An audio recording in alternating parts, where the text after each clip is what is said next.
Friday, June 5th, 2020. The warehouse is full of smoke. Yeah, I get a call from Keith Henderson that evening saying that the store is on fire. I'm like, what do you mean the warehouse is on fire? I jumped out of my bed, got some clothes on. I was watching a movie, ran straight to the warehouse. And luckily, Keith already took processed the protocol and took all the associates out, make sure everything is safe, started opening some door to get the smoke out. And the firemen were there trying to put out the fire. Wow. We're going to get into that and more. Join Charlie Maloof as he explores the personal journeys of Broad River Retail's very own memory makers. Welcome to Stories from the River. Hey, welcome to Stories from the River with Tito Otero. Tito, I've been looking forward to having you. You ready to go? I'm ready to go. Awesome. Welcome to the podcast. Thank you, Charlie. Hey, Tito, before we get going, and you've had a big career before you joined Broad River, tell us a little bit about you and your background and your career prior to joining the river. So, I started working since I was 12, doing all kinds of honest jobs, helping my mother. We weren't at the, financials weren't there. So I think I was 18 years old. I ended up working at a company, learning how to do welding frames and structures. I walked into a Home Depot one time, and a lady asked me if you wanted a job. So I'm like, sure. Took the job. I believe it was 19 years old. I became the first assistant manager in that company. My age compared to assistant manager. So I stood there for 15 years. Wow. And where was this? I traveled. It was really in New Jersey. Then I went to different stores in New Jersey, and I relocated here in 2006 to Gastonia. Okay. I spent there 7 years. And what led you to joining Broad River? When did you join Broad River? In March 13 of 2013. Okay. Early March 2013. Okay. And so you've been with us, it'll be 10 years coming next March. Yeah, almost 10 years now. And so what led you to joining Broad River? It was kind of like a fluke. So I was going around looking for jobs without responsibilities. I had, being a manager for a long time, deciding on Fortune 500 company. I just wanted something low key. So I walked into the outlet store that I seen. I was interested. I met some guy named Ronnie Boucher, and he asked me if you were looking for work. So I signed an application. The next day, he hired me, and I started working for him. But in what position? What role? Well, I started as a sales associate. So it was a transition between working at Lowe's that I got hired at the same time or working for Broad River. I think I took the Broad River retail side because I knew that if I worked for Lowe's, I was going to work 18, 20 hours, 16-hour shifts. It's almost the same compensation of Home Depot. So Lowe's kind of balanced life, my life between my family and work. So I started as a sales associate for Broad River, and I believe the outlet just started, and Ronnie Boucher was the general manager within that time. And a few months within being in there, he kept asking me if I wanted to be the sales manager, and I kept turning it down. Like, Ronnie, I spent 15 years working at a company with a lot of decisions. Right now, I just want something simple and just get by the day. So every day I came in for at least a week and a half, he kept asking me, can you be my sales manager? So eventually I became his sales manager for the outlet. And then what happened? Oh, so the funny part about that is I became the sales manager for the outlet I'm going to say 8 months, almost a year later, Rodney resigned from that position. And so we had we had just moved to the outlet. We just moved it from Matthews in like maybe 10,000 square feet to our brand new space off South Boulevard, where it's been since February 2013. You join and he convinces you to be a sales manager. He resigns. There's no manager. And then what? And it was just me. There was no communication with anybody. So I took the initiative to run the store. Ran it there for a while until we were also transitioned between regional managers. So we ended up having Todd Jones came in at that time. Mm-hmm. And I ran it until the outlet was changed. Wow. So do you remember your first day with Broad River? Yes. Okay. Tell us about your first day. My first day I came in, I had Mo Sutter was part of the employees that used to work there. So my first day on there, I had to help unload a truck. Okay. With Mo Sutter and checking inventory. Wow. So when did you make the move? So you started in retail and sales, but at some point you've made the move to operations. Yes. And how did that come about? When did that come about? So if you remember, I think the outlet we shut down the outlet to revamp it and do the reopening. So during that time, I think Manny Rodriguez had talked to me about positions in the warehouse, a new facility, but it wasn't built yet. Right. So he eventually said, hey, let's at this day, I think was at the end of 2014. I transitioned over to the Stateville Avenue area to kind of see how the operations ran. There I met a gentleman named Alex Aguilera. He was like the assistant manager there. So when I met Bill Kipp, he was one of the supervisors. So we were, he said, go there, let's learn. I was there setting up, helping him out and helping transition that facility into the Fort Mill one. Okay. And so what all roles did you do? So you got to the old distribution center while the new one was being built, and then I guess you helped us move. But what was your role? What title did you have? So as I went over there, they promoted me to an assistant manager. For a supervisor. Okay. I was a supervisor role at that facility. Of what? Of outbound. Okay. And you were in that role for how long? At least for a couple of months, because I transitioned over to the new facility, which I ended up becoming the assistant manager of a third shift overnight. Okay. Wow. Third shift overnight. And how long did you serve in that role? That role was actually, I think, was about a year and a half, because then we shut down the third role position. We eliminated the assistant manager role. I think it was the transition when we were eliminating certain positions throughout the company. And then I becoming a supervisor for the inbound. Okay. Yep. And how long were you supervisor of inbound? At least 3 years. Oh, wow. Yeah. And so, and when did you move from there to what? So, but remember, back then when the inbound position, you actually was inbound and outbound. There were no outbound. Sure. You actually, the supervisor from receiving or inbound had to run both, had to do loadout and receiving. So right now we have the task of one person did it back then. Now we have 4. So it was a little crazy, a little chaotic, but we were able to manage and make sure that our orders went out on time and our products were received correctly. Okay. So you did that for a period of time, and did you move from there to what you're doing now? Yes. Okay.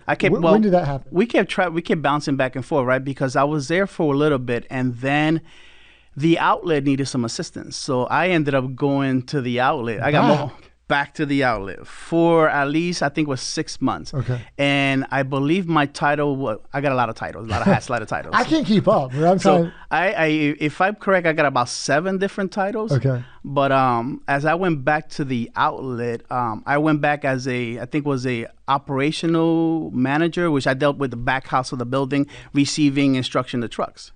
That only lasted 6 months because I eliminated my job. And what year? That's smart. What year was that?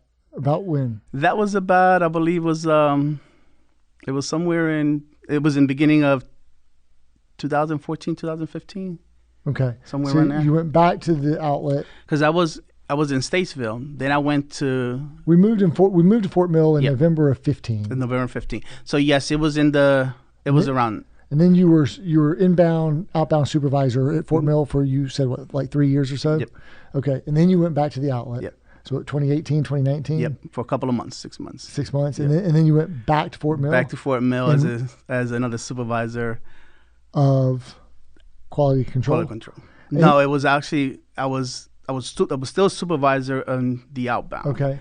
Then I was transitioned over to the outlet, came back still as a supervisor, and then eventually got promoted to the assistant manager again to inbound and outbound.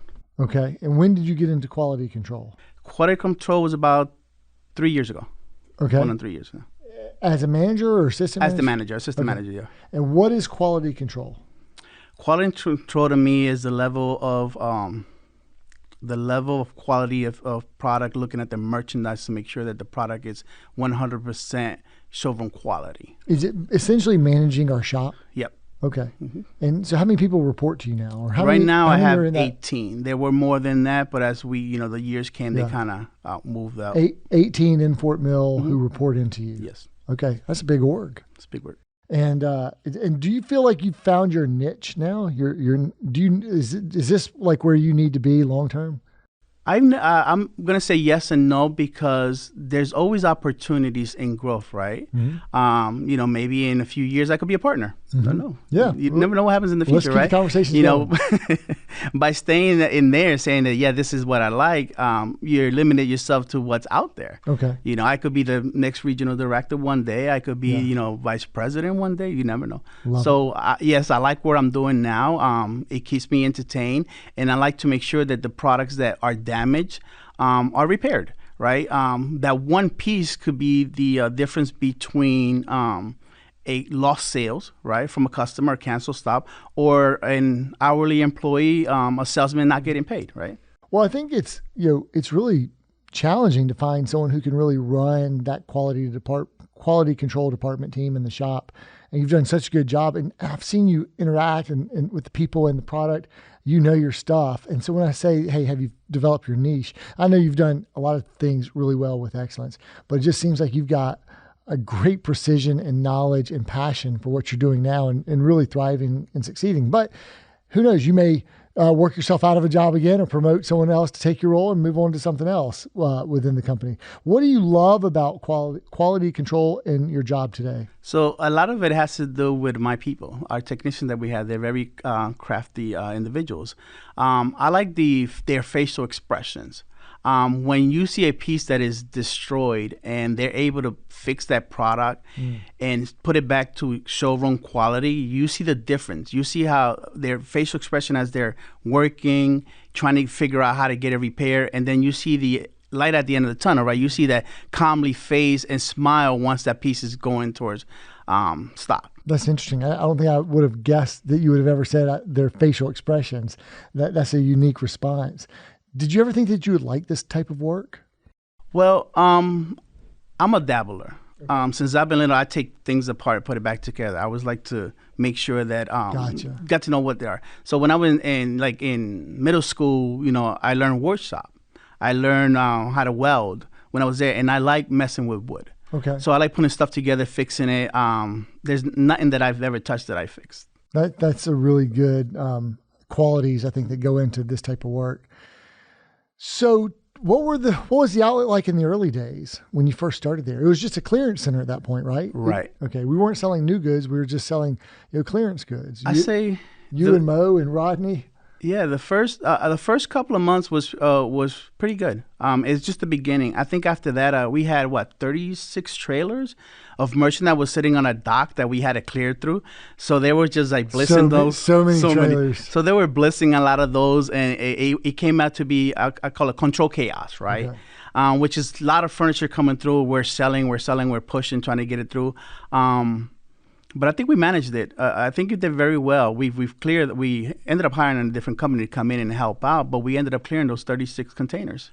Well, and we worked ourselves out of clearance to eventually convert that store to a hybrid store, mostly selling new goods, not clearance goods, which is great. And part of it is repairing so much furniture in the shop. There's a lot less clearance. So you've translated that, kind of coming full circle to rebirthing the product as showroom quality. And so the outlet was unique because remember I was first the sales manager and I was the general manager. I was also the guy that had repaired the furniture. While you're at the outlet? Well, I was at the outlet. I did not know that. And then you went to the distribution center in Prologis Park for a little bit. What was that experience like? A little different than what we are now. I felt kind of tight. A lot of product coming in. That's when I met Ryan Kennard as a lead, and he was in charge of loading for cross docks. I didn't even know what was a cross dock before. And also, all these merchandise pile up in a corner, and one guy loading a trailer by himself, right? And it was amazing how the transitioning of individuals throughout the shift and on the amount of pieces that were going out in assembly. I think we were doing full deluxe back then too. And I was just amazed how we had hundreds of associates working together to get all the product out. Yeah. And it had to be done by early in the morning. So it was amazing. In that tight of a space. In that tight of a space, yeah. It was very small. And you're talking about when we were doing the 53-foot trailers and shipping them to the remote markets. Yeah. Yes. Yeah. What do you recall about the move to Fort Mill from the Prologis Park? Well, I know we did a lot of hours. I remember myself, Charlie Workman, and Kirk Peterson. We were loading trucks to 2, 3 o'clock in the morning just by ourselves, picking up furniture just to get rid of the product in there, staging it to make sure that everything is cleared out. Wow. Yeah. So a lot of hard work. A lot of hard work, a lot of sweat. It was hot in that facility. Yeah. And then we got there. So we were humming along pretty nicely in the first few years in Fort Mill, and into 2019. And you became near the end of 2017, I think you became the distribution supervisor. And so tell us about that transition. So I was a distribution supervisor, which I was actually inbound for a while. Like I said before, we were doing inbound and outbound at that same time. Then we started hiring new individuals like Trey Smith, Teresa, Otero. We have Collins Michael and Austin. They came on a little bit later on. Okay. Austin Wilson during that later on that time. Yeah. And at the end of July 2018, if my notes are correct, you were promoted to the assistant manager of operations. How did your role change with that promotion? I would say it did not change a lot, but it changed more mentally because now I'm educating more of the individuals.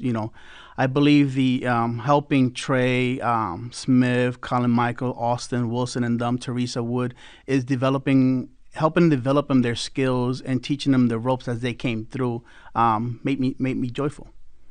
Keith Anderson came in during that time. We had to add a third shift receiving because we had first shift, second shift, and then a third shift. Yeah. So we were pumping a lot of volume. We were pumping in about 2,300 pieces per day. And we were at least sending out between 1,500 and 1,800 pieces going out. It was a lot. Okay, so we talked about the fire. We opened with the fire. You come up there to Fort Mill. What's going through your head at that time? First thing that was going through my mind is everyone safe, right? As I saw that everyone was safe, everything was under control. My thing is that there goes our career, there goes our jobs for a while. What's the assessment of the damage of what we lost, right?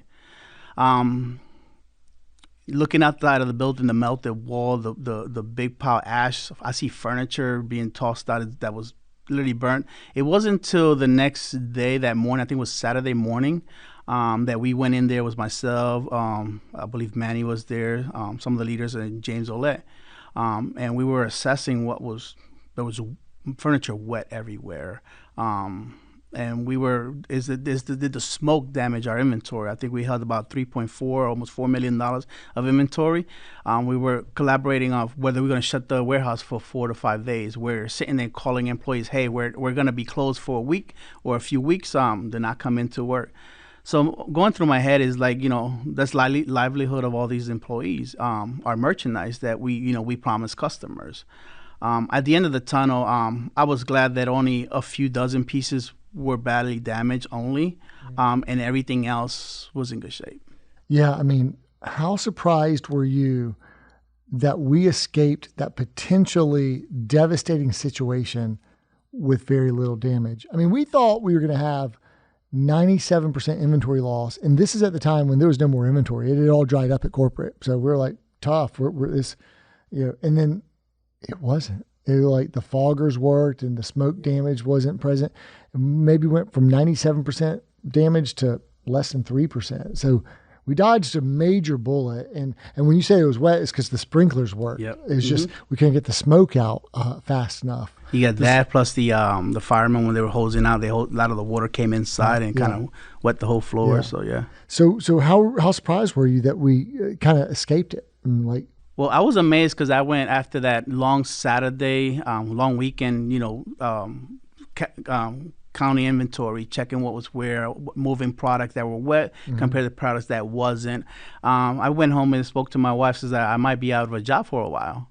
I said we might need to tap into our savings. I get that call from James like, hey, we're good. I mean, product is most of the product is safe. I mean, we'll still inspect some of it. I mean, my eyes lit up. I'm like, yep, I'm going back to work. That's awesome. It's unbelievable. It is. It was. I mean, and all this is during, so much the global pandemic, the George Floyd events, the social unrest, and our warehouse was on fire. Never happened before. And anyway, we won't go too much more of that. Okay, controls. So I think it was a few days later in June 2020 that you switched from operations to controls. Yep. What changed and what does it mean to manage controls?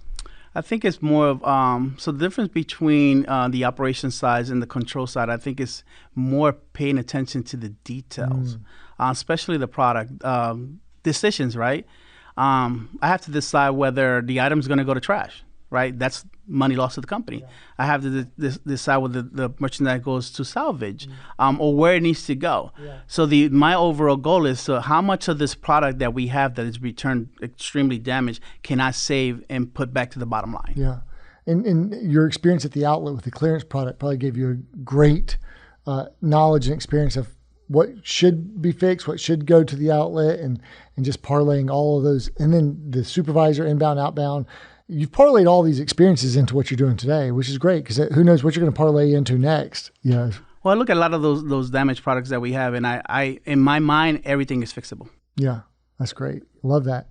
Hey, if you could go back to your very first day and give a message to a younger Tito about, what would you tell him and what would you tell yourself about what life is going to be like at Broad River Retail? What I would have told them is you should have applied for Broad River Furniture before you worked at the Fortune 500 companies. Before Home Depot? Before Home Depot, before anybody, because as a manager in those retails, there's a lot of expectation, there's a lot of structure, there's a lot of by the book, right? Broad River, the company we're in now, they give us room to grow. They take our feedback and utilize it. They give us the opportunity to create the processes, to install our training to our supervisors, to our employees. Fortune 500 companies have those structures that they can't divert from, right? In our company, right, we look at it as, hey, let's do this. Hey, let's do that. How can we better ourselves, or how can we better our company? So you just like the smaller, not that anything's wrong with how they're operating. They've done some things well, but you like the entrepreneurship and the autonomy and the flexibility to kind of create your own path and help build the systems the way they need to be built based off how you see it. And we're still agile enough to be able to do that. That's good. Okay, so out of all of your achievements and accomplishments here at the River, what are you most proud of?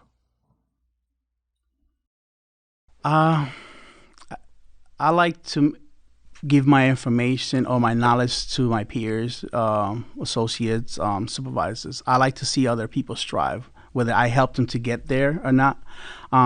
That's what I'm most proud of. Awards are great, but I like the making someone feel comfortable at their positions they're in, their knowledge that I've given them to help them through.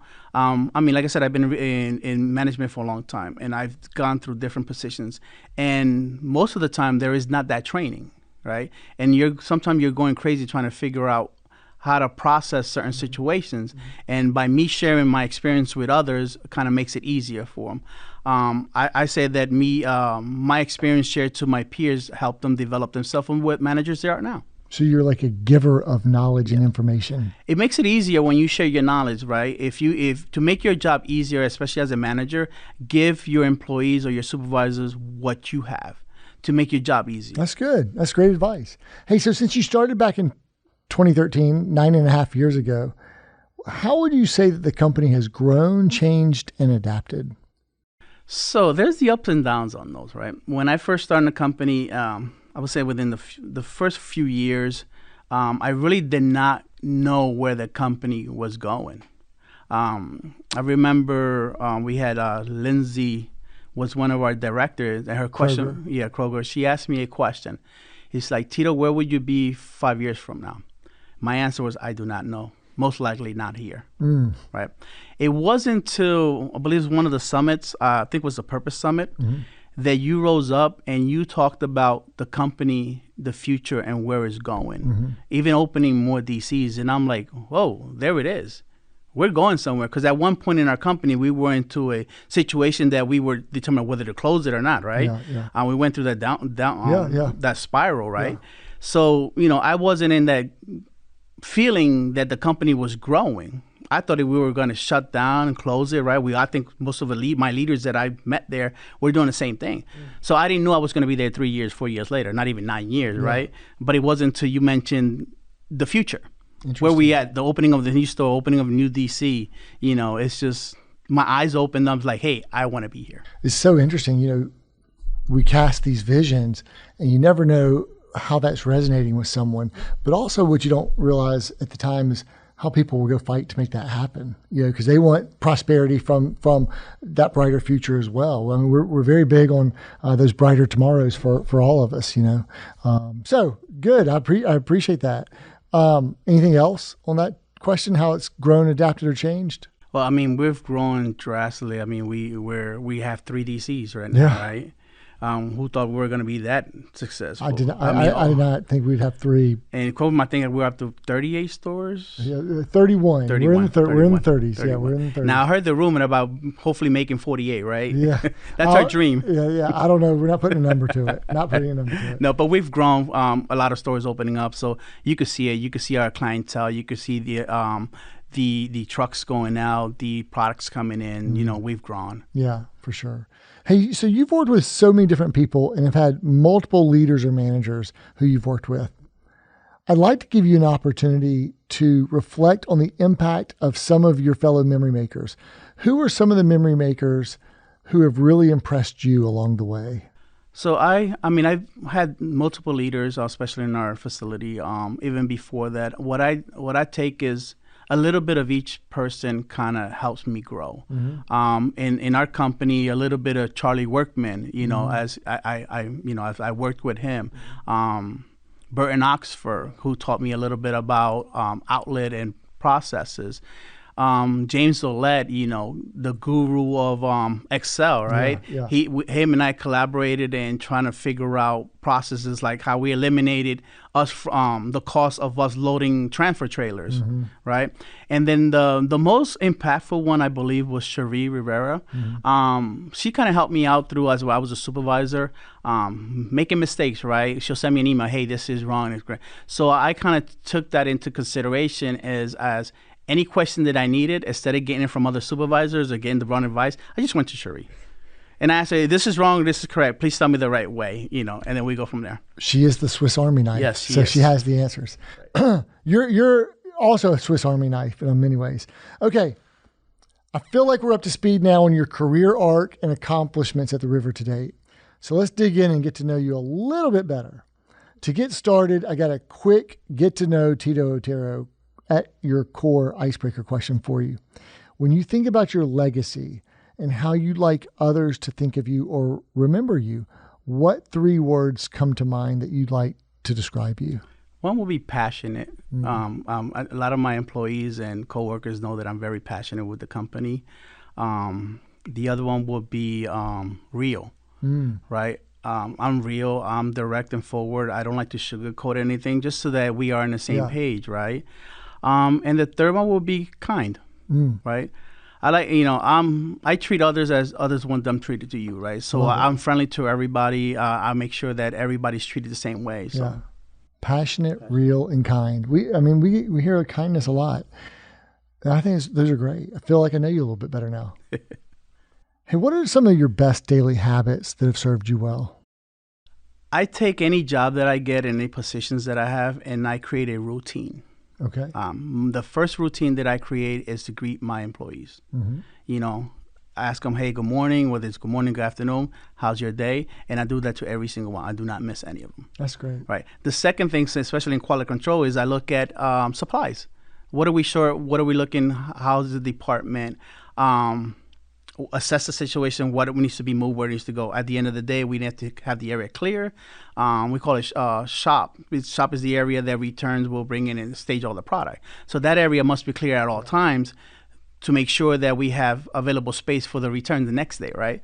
And then as I go through the day, I'm just talking to the employees, assessing what the products they have, whether it's going to, again, we have to assess whether it goes to trash, donation, best for kids, salvage, right? So nothing gets moved unless myself or the supervisor inspects that product. I love what you said. Your habits are you create routines, and you started with people, and then supplies. I mean, those are great habits. And you said you don't miss a person. That's awesome. Hey, mentorship, is so important. Where or from whom do you get your mentorship? A lot of it has to do with the leaders that I've worked for before. It's just um, most of my leaders, just monitoring and watching them, what they've done, how they speak. We used to have those campfire meetings, Yeah. right, mountaintops. Yeah. So I got a lot of those. The one-on-ones, when we used to have the one-on-ones with our managers back then. My wife, when I go home, sometimes I relay a lot of it to my wife, and she gives me some feedbacks back. Yeah. So a lot of it is self-motivated, self-taught, but I mostly like a chameleon, right? I'll take what you took into consideration. If you're walking by the building, you're watched, right? I see how you approach people, how you react towards people, how's your meetings, conversations, especially all the speakers and leaders. And I take all that and I keep taking it to strive and use it. That's great. So I know that it always takes a village to achieve success. Who are some of the unsung heroes of your world? Tell us what they do or have done that have helped you. Well, in the beginning of the company, I would say Ronnie Boucher showed me a lot of the aspects of running the facility. Mo Sutter was one of those that in the beginning taught me how to do a sales order. He's still there with us. He's still there, right? Charlie Workman, when we had our meetings, our one-on-one meetings, we used to talk about profit loss, the company goals. James Olette, we had one-on-ones all the time, just kind of collaborating on what to do, how to fix the warehouse. We spent hours on that. When John kind of came in, same thing. We kind of gather up, trying to figure out how to open Spartanburg, how to fix Four Oaks. Yeah. So those individuals kind of inspire me. Awesome. Are my sung heroes, yep. Okay. Let me ask you a question. What is one thing about Broad River that you think would surprise others from the outside looking in? A lot of people will see our logos or see our stores, and everybody thinks it's a furniture store. It's not. It's a place where you create memories, families. It's a great environment. It's not just a furniture store. It's a place you want to be in. That's a great answer. Hey, so let me ask you about you. What is something about you that would surprise your fellow memory makers? Well, I don't like talking about myself a lot, but so when I was 17, I almost died. Oh, wow. Because my kidneys failed. Oh. So I got a kidney transplant. It's been over 30 years. You've got a kidney transplant? I got a kidney transplant. Wow. No one knows it. Maybe a handful of people. Well, everyone knows it now. Everybody knows it now. Yeah. I'm not afraid to say it. But I had a kidney transplant, and the doctors and everybody says, you need to be on disability. You can't work. You can't be in a warehouse environment. But look where I'm at now. Wow. So you've overcome your whole life. Overcome, yeah. What was it about your mindset that just said, I'm not going to let this hold me back? Well, when I was young and I had my first my son, and I had a family with previous marriage, and I looked at them and then like, I got to do better, right? My family, we grew up in social services, food stamps, kind of that kind of deal. We weren't rich, we weren't poor, and my mother struggled by herself a lot. And as I was growing up, and I had my first family, and I had this situation that I couldn't work and I couldn't provide for my family. I said, something's got to be done. I can't go through what my mother went through, having 4 boys and on medical assistance, just helping out. I need to do better. So I beat the odds. What doctor says this, social workers say this. Everyone always say you can't do it. You can't do it. You go to the doctor's appointment, you see all these other people with transplants, and they're not doing well. And I'm like, I don't want to be there. I need to do something for me. And I just gave it all up and just started working, started motivating myself and pushing through. Yeah. I did not see that answer coming. So that's really, really inspiring. That's awesome, Tito. Kudos to you for what you've accomplished. Our organizational purpose is furnishing life's best memories. Do you have a favorite Broad River story or memory that you haven't already mentioned that you can share with us? I would say it's just the story of my life joining Broad River. It's a story itself. Working for this company gave me the opportunity to be with my family, see my kids. Like I was saying, I work for a Fortune 500 company, Home Depot, that took a lot away from me. When I joined you guys, I was able to take my son to football. I was able to see my daughter play soccer, my other daughter do her track and field. I was able to be involved with them for the last few years of them growing up. So being with them changed my life. Well, that's awesome. So work-life balance is really how you were able to furnish life's best memories and with your kids at home. That's great. That's a great interpretation for answering that question. You've had a chance, I think, to participate in several leadership summits and various 90-day challenges and Orange Crush tours and purpose summits like Purpose 828. What do you recall about those events? Do you want to speak to any of them? Yeah, so Purpose Summit, I think, is, like I tell you before, it's where it was the eye-opening, right? It's where we saw the company grow. It's where you introduce new facilities opening up. You introduce 401k. You introduce the well, you can reference, I think you wrote some things down. I did that. The founder scholarship came aboard, right? Referral program for the employees, right? And then you had the 828 that came in, Purpose 828, which, you had great individuals as Dr. V, Justin Jones, Zach Mercurial. Yes. You remind me, I had forgotten we made all this. I think we also introduced Corporate Chaplains of America at Purpose 828. Yes. I had forgotten we did some of the things with the 401k match and some of those things on your list. Mm-hmm. Is that when we introduced the Four Oaks Distribution Center as well? Yes. It's crazy. Because we were in the Fort Mill. You were talking about the new stores and new DC. And it was a little bit right after that is when we started talking about the Four Oaks opening. Yeah. I think we had some new store openings. Mm-hmm. That's really cool. So switching gears a little bit, Decoy, DC of the Year. We love competition. I like to say that the word competition gets a bad rap, because people think of it in a negative sense, but the root word of competition is competare, which means to strive together. And Tim Klaus was on the podcast earlier this year and shared with us about Decoy. How is the DC of the Year competition going? It's just like a football game, right? You got your flags, you got your penalties, you got your injuries, right? It's going well. We're hoping that we win at the end of the year, but it's going strong between all three facilities. Okay. So we're doing good. Got some smack talking going on? Yes. Okay. We're going to take that prize. Awesome. I love it. Okay. I know we're biased, and you've had like the retail part of the culture, Prologis Park, Fort Mill part of the culture. What is we think our culture is special and unique, but what is your favorite thing about our culture here at the River? And what is it that makes our culture special in your opinion? I think what we're doing now, we got the ARC, right, initiatives. Tell them what the ARC is. Anti-Racism Council, yeah. Yes. I'm part of that. I haven't been on it for a while. I've just been transitioning to a lot, but I kind of stayed in for a few months on it. Okay. And, getting to know our people, our cultures, just from all around the world, right? We'd hired, we're not biased, we hired everyone from around the world and shown that we care, that we're there for them. I'm very proud of that. That's awesome. What happens here at Broad River that doesn't happen at other companies? We do a lot of events celebrating ethics.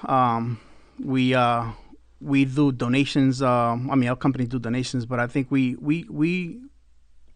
take care of our people. Yeah. That's important. Yes. So talking about taking care is you have to thrive. We want our people to thrive and to flourish. In fact, our word of the year this year is thrive. What does it mean for you to thrive? Making others see helping others achieve their goals, just helping them out, just making sure that they're being taken care of, listening to our team, our hourly employees and their feedbacks and just pushing them through. What's so interesting about your response right there, I asked you what it means for you to thrive, and all you said was making sure others thrive. And I think that's something to be said about leadership and servant leadership, and you're constantly looking out for others, and that's thriving for you. I think that's the only way I thrive, is when I see my team being taken care of and when my team is being successful. Yeah, I think that's what makes you a special leader, Tito. Thank you. So what advice would you offer up to a fellow memory maker to help him or her thrive this year? Just pay attention, listen to your leaders. Don't be afraid to ask questions, and don't be afraid to say, I want to learn or I want to be the next leader. We do have a lot of employees that are gifted, but maybe scared to step up and say, hey, I want to become a supervisor. How can I become a supervisor? And people tend to see leaders or managers, oh, they're too busy for me. They're too busy for me. Remember, we're not. We're not busy. We are busy, but we're never busy for you to help you develop yourself and help you set that career path for you. That's great advice. Hey, if you could change one thing about the company today with the wave of a magic wand, what would it be? What would it be? I know a lot of people talk about PTO. We're not going to talk about PTO. But I think what we're doing now is continuous growth and development of the company, looking at the demographic area and making sure that our people are getting paid based on our demographic, right? Our economy is growing. Our gas prices are up. Are we matching to what other companies are paying our employees? Yeah. And we just did a cost of living adjustment, but you're saying go back and making sure that we did enough. Yeah, gotcha. Okay, so let's say that I decided to retire and you were going to be a partner and we gave you the keys to the company and said, all right, Tito, you're the new president and CEO of Broad River Retail. And today is your first day in this new role. What would be your first order of business? I will gather all the head honchos, sit them in a room, and strategize how do we grow out of North Carolina, South Carolina, and move to the north. To the north? To the north. Just grow. Okay. Because we're in the South, right? We got to grow to the north. Yeah, I got it. Love it. Expand the company. How can we expand the company even bigger? I love it. So speaking about personal growth and development, do you feel that working at the river has positively impacted your desire for personal growth and development? And if so, how so? Yes. As I came to the company, I remember I came from up north. I talk fast, right? I'm slowing down now. I talk fast. I am not sensitive to the culture down here. So eventually I had to develop myself, how to, read people, how to adapt to the culture, how to handle certain situations. And again, kind of slow it down a little bit so everyone could understand what I'm saying. There's a lot of change, personal change, just being down here, Do you want to give that response in Spanish? I can. Would it be too fast? No. Okay. What book are you currently reading, or what are some of the books that you've read along the personal growth and development that you've really liked? Well, every book that the company's given me, like The Invisible Man, The Why, Purpose book. But right now I have a book at home which is called the 36-Degree Leadership. Okay. Yeah, got it. And when you stop working for the day and have some time for yourself, what do you like to do for fun or to relax? There's a few things that I do. I like I said, I told you before, that I like a tinker. So I have a couple of cars in my garage that my kids kind of blew up. So I'm getting parts and stuff like that just to try to get them fixed up. And then I also like to, sit back with my family, play board games or watch movies. What are some of your favorite family board games? Our latest one that we can't stop playing is Monopoly. Okay. Like literally my kids have 6 to 7 different styles of Monopoly game. Are you? We also have one that's electronic that we play. Oh yeah, really? Yeah. Who wins those games? I win once in a while. My wife wins. It kind of random, because my son lives one lives in Rock. My daughter lives in Rock Hill. My son lives in Columbia, and my other daughter's home. So we kind of go into the electronic one and try to play there. I got you. So. And what movies? You said movies. What are some of your movies? I like scary movies. Most of the ones that I like more is more like I'm a nerd. Like I like the Avengers, Thor. Those are great movies, and I bench watch those. Sometimes I even watch them over and over. Do you really? Those are good. Okay, so to someone who is not a memory maker and they're thinking about joining the company or coming to the river, what advice would you offer to that person? What I would tell them, if you're looking for a place to work that is family oriented and you want to be surrounded by family and team, come to Broad River. Love it. Love it. That's great. It's advice. not just a job, it's family. Do you have any last final things that you want to share that you haven't shared? No, I just appreciate you for this opportunity to be here and this podcast. Learned a lot about podcasts now. Okay, so before I let you go, I asked a couple of folks who work with you about you if they had any words they wanted to say, and I'd love to read those to you right now. This is from Cherie. Tito is someone you can count on to participate in any event or activity. He dresses up with enthusiasm, encourages his team, and leads by example. He is fun and wears a big smile. Tito is one of the most versatile members of our operations team, and that's coming from the Swiss Army knife. He has covered every department, worked every shift, and embraced each opportunity. He is the yes guy, willing to step outside of his comfort zone to help, and has an impeccable memory. Tito is a servant leader and a mechanical problem solver. He can fix anything. Committed to saving the company money, he is always looking for ways to add value and embraces opportunity to impact the operation by taking on special projects. He builds for us, makes repairs, conducts research, and makes recommendations. He is genuine and a vital part of our team. What do you think about that? That's awesome. So James Willett also sent me something. Are you ready? Yes. Okay. Superpower. Tito is a man that can fix just about anything. Have an electrical issue? Need a densifier fixed? Baler broke down? He'll find a way to get you up and running, even if at first he has no idea what he's looking at. Big heart. Tito is a very caring person that would give you the shirt off his back if it helps you. He thinks of others not only in a business sense, but also asks about your spouse and family. He simply cares about those around him. We need more of guys like Tito in this world. And like a rock. When the chips are down and the wind's in your face, this is a guy you want on your team. He's dependable, driven, team-oriented, and most of all, steadfast. He will not be shaken in the face of a challenge. Coronavirus, fires, management changes, labor shortages, etc., etc. I hope this helps. He is an amazing person, and I feel blessed to work with him. We are all very fortunate to have him in our lives. Those were some of the folks who work with you. Thank you. As you can see, you're well admired, well loved. You've done a tremendous job for the company. I'm excited to celebrate your 10-year anniversary next year in March. Yeah. And thanks for coming on and learning about podcasts. Yes. And I guess this is your first podcast. This interview? is my first podcast. Yes. That's awesome. Thanks so much. Hey guys, that's been Tito Otero, who is Tito. What is now your official title? It's Manager of Quality Control, right? Yes. Manager of Quality Control at Broad River Retail. Tito, it's been fun. It's been fun. Hey, join us every Wednesday for fresh new content wherever you're watching or listening to this one. We're on YouTube. You can listen in on Apple, Google, Spotify, Amazon, and we drop fresh new content every Wednesday. Hit that subscribe button or mash that like. That help us out, and we'll see you guys next week. Thanks so much, Tito. Thank you. Go Otters. Go Otters. Go Otters.